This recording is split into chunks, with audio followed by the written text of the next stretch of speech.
The day we moved into our dream home by the lake, HOA Karen stormed over like she owned the land. Within hours, cops were at our gate demanding compliance with her community rules. She didn't know the quiet old man sipping tea on our porch was a retired four-star general who built the neighborhood itself. When my parents bought the old lakefront estate, it felt like the start of something peaceful. My mother, a nurse, dreamed of gardening by the water.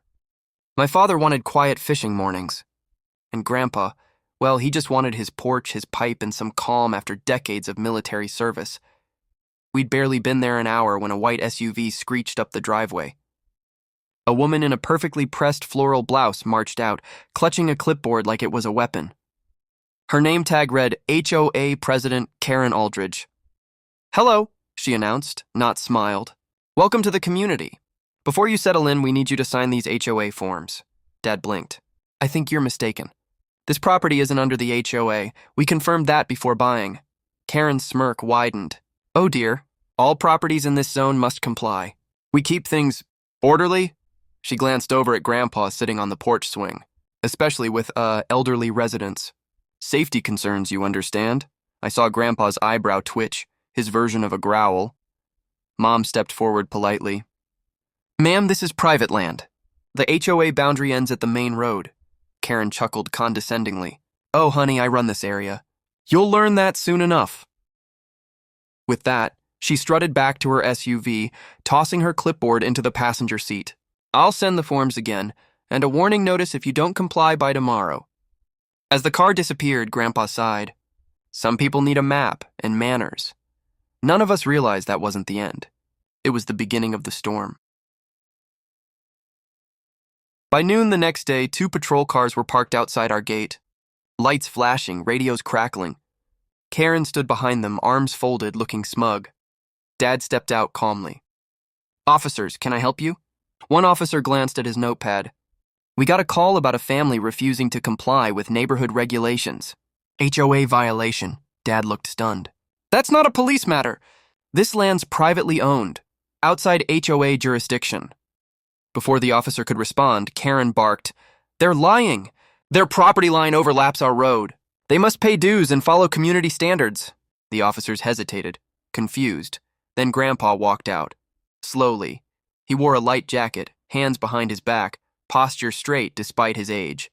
When he spoke, his voice carried command. "Officers," he said firmly, "what's your precinct?" They answered hesitantly. "County District 14, sir." Grandpa nodded. "Good, I know your captain. We served together. Call him. Tell him General Robert Hensley asked for a clarification about jurisdiction." The air changed instantly. Karen's smirk vanished as one officer stepped aside to radio his supervisor. Within minutes, a county vehicle pulled up, a senior officer stepped out, saluted Grandpa and said, "General Hensley, sir.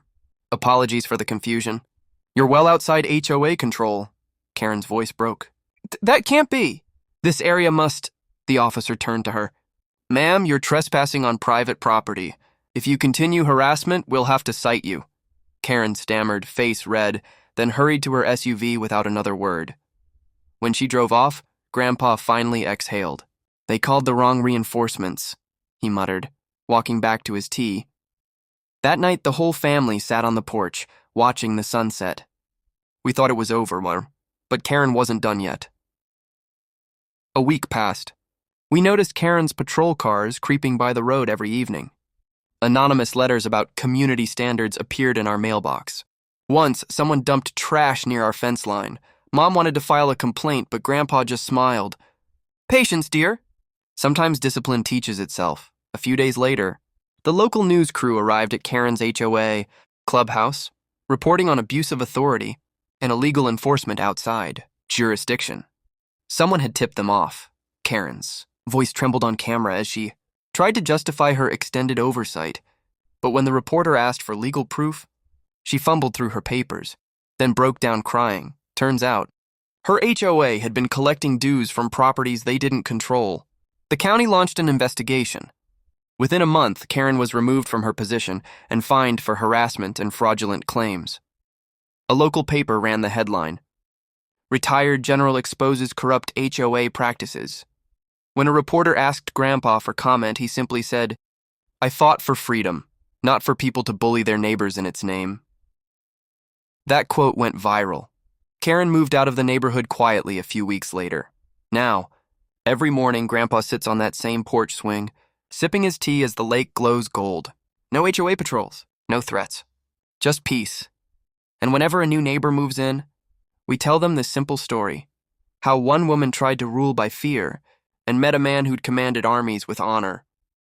Grandpa smiles and says, "Power isn't about control, it's about respect and knowing when not to misuse it." Moral of the story: don't mistake kindness for weakness. Some battles are won not by shouting, but by standing quietly firm, knowing your ground, and defending it with dignity.